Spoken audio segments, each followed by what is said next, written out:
So I wanted to do this video today talking about unit levels and how much they can and can't mean. Unit levels in this game absolutely do not mean everything. I want to show you a couple of games. I'm going to show you myself and someone else from my alliance beating a guy called Stark, who is notorious for the amount of money that he has spent in this game, and you can just see it from the screen. 15 jump jets, 15 Titans, 15 Sandstorms, 13 Wolverine, 13 Bulldog, and 14 Pitbulls. That requires a lot of money to be spent on this game to get to that point. However, you can see off the bat I've already beaten him. I do want to be clear though, before we jump in and you start saying, but Excoundrel, obviously unit levels mean a lot. They do. I absolutely agree. Unit levels do mean a lot in this game. For instance, I think there is a big difference from me playing a guy like Stark, who is, on average, 2 to 3 unit levels above my entire deck, versus me playing a guy, or someone playing a guy like me. If we have a look down my match history, I think there's a massive difference between someone like Tim Attack playing me and me playing Stark, even though the unit levels are very, very similar. The reason is that people around the 11 to 12 mark are usually either the players that have played a long time and are very good at the game, or players like me that spent a bit to catch up, didn't go crazy overboard, but spent a bit to catch up, and have spent a lot of time in focusing on their unit levels. And I was playing against those people who already had 11s and 12s when I got up to this point, so I actually had to get fairly good at the game. So you're going to find that you will struggle versus people like myself or anybody around the 11 and 12 mark, because they are in general going to be a little bit better at the game than people like Stark, who, don't get me wrong, Stark has been getting better and better. The more times I play Stark, the harder and harder it gets. But he definitely got to Tiberium primarily through having level 15 units, and he does well in Tiberium primarily having level 15 units. But what I really want to point out is that I completely understand that if you're level 8s and facing me, you're going to have a much harder time than me facing Stark, even though the unit levels are exactly the same differences. So I'm average 11 to 12, you're average 8 to 9, that's going to be 2 to 3. I'm 11 to 12, he's 13 to 15, an average of, 3 to 4 even. So I just want to make that very clear before we jump into the video. I'm going to try not to pause it. People have suggested not pausing the video, so I am going to try and not pause the video as we are going through it. Just get the thing ready. So, okay. I did have a fairly tough time in this game. I'm going to show you the next game between Stark and a guy called Snipes, who's also an incredibly good player. And I want to kind of just go through how these games ended up going. So I started Flame Troopers because I assume with Stark that he's going to jump Jet Trooper rush me, which is generally what happens versus Stark, but he opened up War Dogs. So I had to then go into Laser Troopers. Obviously, I'm just having the Flame Troopers there because they are buying some time for my Laser Troopers to get some work done, even though my Flame Troopers are going to do nothing to these War Dogs. My primary goal, as I know Stark and general people with very high unit levels like to run tech, is to generate enough pressure to the point where I can get the first missile. I do want to consider the fact that I'm running an Avatar deck, and obviously an Avatar deck is going to want to also achieve the same goals as a heavy tech deck coming out from Stark. But I do notice that he hasn't gone double Harvester, which is what I did with my Scorpion tank. I just scouted it out.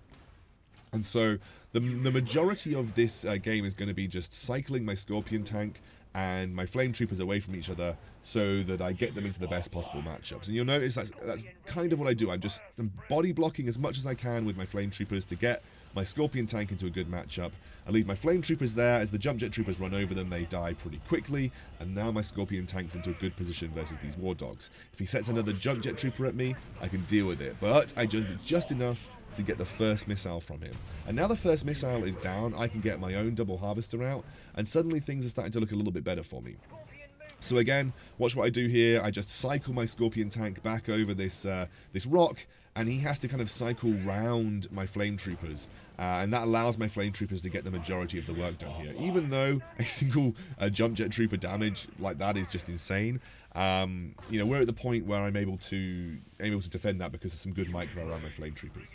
Now he rushes his Jump Jet Troopers towards my back Harvester. This is a very, very easy defend for me. All I need to do is move my Harvester out of the way, and I use my Flame Troopers just to try and put pressure on those level 15 Jump Jets. So he has to run them over my Flame Troopers. Level 12 Flame Troopers will take out my level 15 Jump Jets pretty quickly, and I've managed to defend my double Harvester, getting me to the point where I can get my avatar out. I managed to defend it for long enough. Now, Stark ran a single harvester this entire time, and a level 15 Titan does insane damage to my avatar. And you'll notice that it really doesn't survive very long with the level differences there. However, he didn't move, and my avatar did what it does best, which is blow up in its face, and that allowed me to take the point. He's going to run 2 sets, the Titan and the Wolverine as a classic combo up towards the top side of the map, and even with my Oxana buff, I struggle very heavily versus this particular set. And the explosion comes down, doesn't do enough to clear the platform.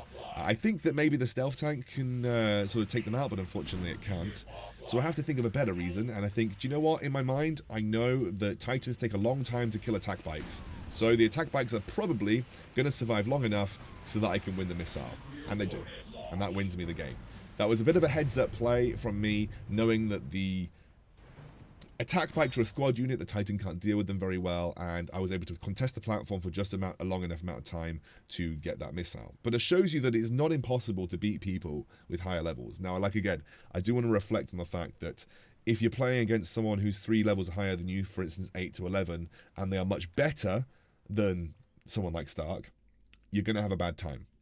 So I'm not trying to cover up the fact that unit levels there make a huge difference, because they absolutely do.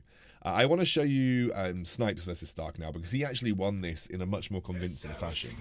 And again, I'm just pointing out to you that, you know, it is possible to trade up cleverly versus high-level units. So Snipes is a really, really good player, and he is someone that uses Rifleman really well. I don't use Rifleman as much. I'm very much a War Dogs player right now, until War Dogs inevitably get nerfed. So Snipes does what you do with Rifleman. He goes in and he just scouts out the harvester, waiting to see the initial response from Stark. That response is going to be jump jets. Stark delayed his jump jet approach, which means that Snipes has a very easy response with just pumping out a couple of sets of Riflemen whilst still charging the point as much as he can. He wants to box these jump jets in and make sure that they don't get a free harvester here. Level 15 versus level 11, that is going to be a harvester that will not survive very long.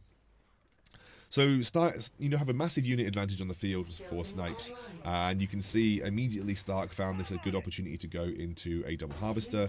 Snipes immediately boosts his Predator, heads towards that central platform, and looks to put pressure on the harvester of Stark. In the meantime, he's still charging the platform. That's what I do want you to know. And Stark is not responding. He does eventually respond and manages to slow things down. But the Predator is out now, and War Dogs are just not a great response to the Predator. You've also got Snipes, who's picked up 100 Tiberium just from that initial harvester kill. And although he's just running these War Dogs around, you know, Snipes is going to be able to do enough to secure this first missile, and it doesn't really look like Stark is responding very easily here. He tries to jump in with the jump jets, but really, really cleverly placed and pre-thought of set of snipers which deal with jump jets really quickly allow Snipes to pretty easily pick up this first missile. And again, that was all down to point control. Stark investing too much Tiberium in a double harvester, and unfortunately not actually getting anything from it. And now actually it's a massive advantage. And Stark did an issue. Stark did something that's a bit of an issue. You built a tech lab before you built anything out of the tech lab. Usually when you build a new building, you do want to be able to spend the Tiberium that you build, that the units get from that building, and you know, almost immediately. So if you build a tech lab, you're going to want to pump out a Titan or a Sandstorm pretty much as soon as you build that building. Otherwise, there's almost no point building the building. You're just wasting Tiberium that you could use for counters. And so the Sandstorm came out a little bit late, which, you know, Sandstorm is a great unit, but these level 13 Predators do trade up all right versus it, and the Missile Troopers as well are going to do a really good job versus the Sandstorm. Stark again, keen to commit to another double harvester here.